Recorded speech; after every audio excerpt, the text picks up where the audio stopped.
ए सेवक, अगर तू मान करता है तो सतगुरु का कर।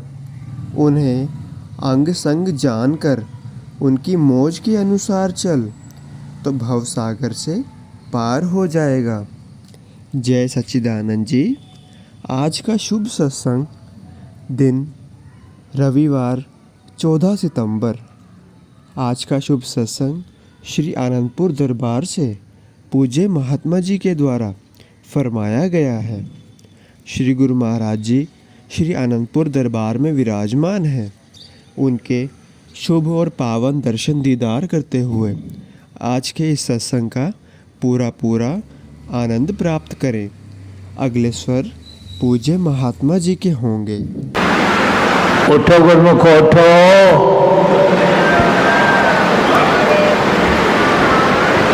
श्री गुरु महाराज जी का हुक्म है गुरमुख उठो। श्री गुरु महाराज जी का हुक्म है गुरमुख उठो। इसी प्रकार सन्मुख विराजमान श्री 108 श्री हजूर सतगुरुदेव दाता दयाल जी महाराज जी के सुंदर दर्शन दीदार करते हुए प्रेम सहित मिलकर बोलो जयकारा। बोल मेरे श्री गुरु महाराज जी की जय। भाग उदय हुए हम सबके, सतगुरु की चरण शरण पाई है। सन्मुख विराजे सतगुर दे रहे दर्शन, सबको लाखों लाख बधाई है। बोल मेरे श्री गुरु महाराज। प्रेमियों, ये हमारा कितना ऊंचा सौभाग्य है कि हम सब गुरुमुखों को इस घोर कलयुग में श्री परमहंसों की चरण शरण प्राप्त है। ऐसे ऊंचे व सच्चे श्री गुरु महाराज जी हम गुरुमुखों को मिल गए हैं, जो दिन रात हम प्रेमियों के कल्याण के लिए लगे रहते हैं। जैसे संसार में हम देखते हैं कि बच्चे अपने घर से बाहर जाकर पढ़ाई करते हैं, नौकरी करते हैं, काम धंधा करते हैं। अपने घर से दूर रहते हुए भी अपने माता पिता के साथ जुड़े रहते हैं, और माता पिता चाहे कहीं भी रहते हों, उनका ध्यान हर समय अपने बच्चों में रहता है। ठीक इसी प्रकार हमारे श्री सद्गुरुदेव महाराज जी जन कल्याण का कार्य करने के लिए चाहे कहाँ जहाँ भी विराजमान हो, लेकिन हर समय हर पल हर क्षण हम बच्चों का, हम सेवकों का ध्यान रखते हैं, हमें याद करते हैं, और केवल याद ही नहीं करते, हमें अपने सुंदर दर्शनों से निहाल करने के लिए श्री आनंदपुर में आकर विराजमान होते हैं। जैसे इस समय भी सुंदर सिंहासन पर विराजमान होकर हमें भक्ति के धन से मालो माल कर रहे हैं, और अपने सुंदर दर्शनों से हम सब गुरुमुखों को निहाल कर रहे हैं। बोल मेरे श्री गुरु महाराज की। प्रेमियों, प्रेम की ऐसी ऊंची व सच्ची मिसाल हमें श्री परमहंसों के पावन श्री चरणों में आकर ही देखने व सुनने को मिलती है। एक बार की बात है, हम सबके परम इष्ट देव श्री परमहंस दयाल जी महाराज जी टेरी में विराजमान थे। पावन श्री चरणों में कुछ सेवक जन श्री चरणों की सेवा कर रहे थे। श्री गुरु महाराज जी ने एक सेवक को आज्ञा फरमाई कि हमारा एक जोड़ी वस्त्र ले आओ। आज्ञा पाकर वह सेवक गया और श्री गुरु महाराज जी के श्री वस्त्र लेकर श्री चरणों में पहुंचा। श्री परमहंस दयाल जी महाराज जी ने किसी प्रेमी का नाम और पता बतलाते हुए आज्ञा फरमाई कि तुम जाओ और उस प्रेमी को हमारी तरफ से आशीर्वाद भी देना और यह वस्त्र भी उस प्रेमी को दे देना।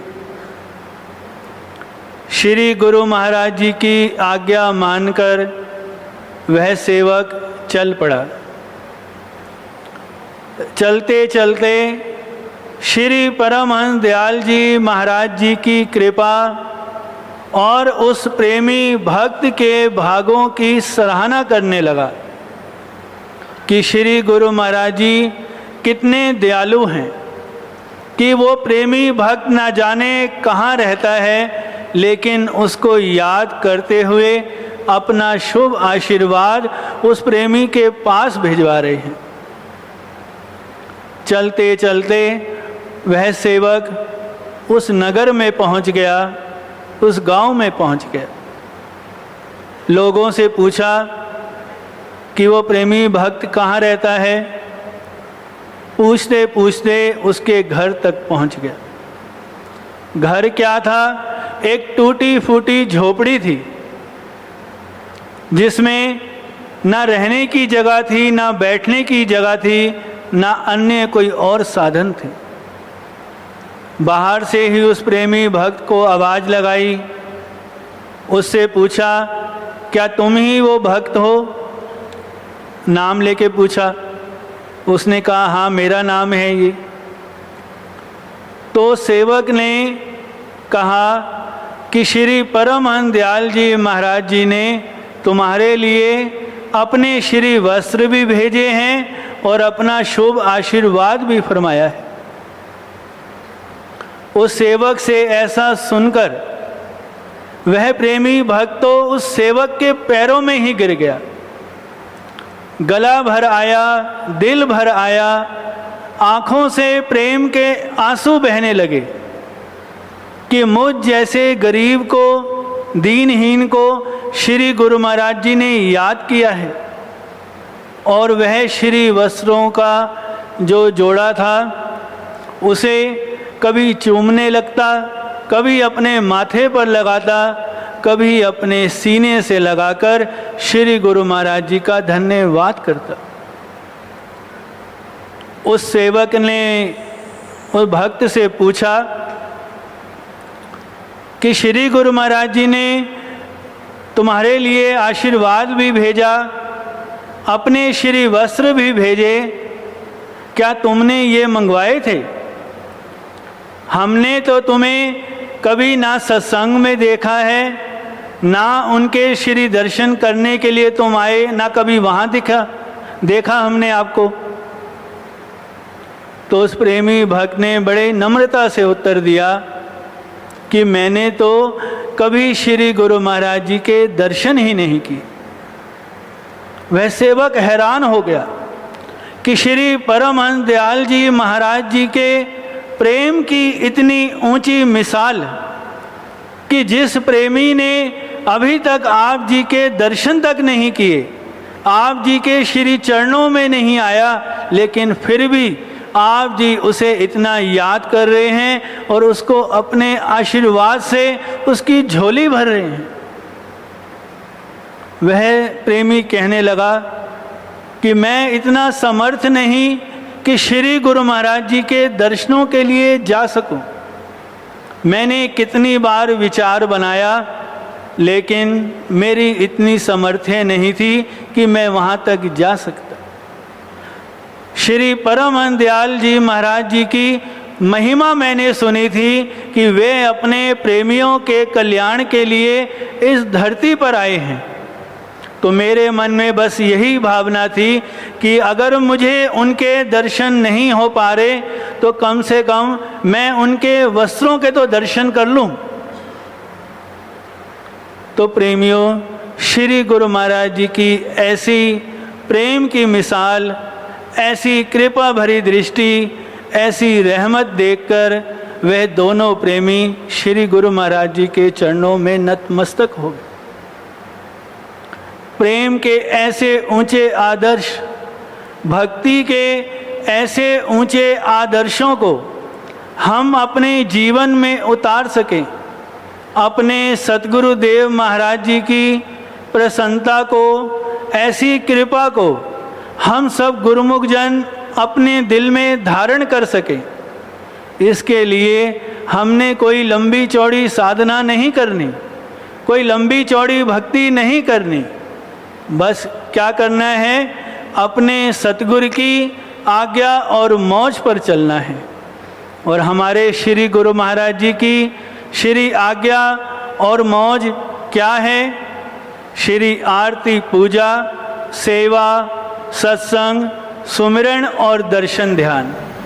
कि हम गुरुमुखों का ये कर्तव्य है कि हम इन नियमों की पूरी श्रद्धा से, विश्वास के साथ पालना करते रहें, जिससे हमारा लोक परलोक भी संवर जाए और श्री गुरु महाराज जी की प्रसन्नता और इनका शुभ आशीर्वाद हम प्रेमियों को हर समय मिलता रहे।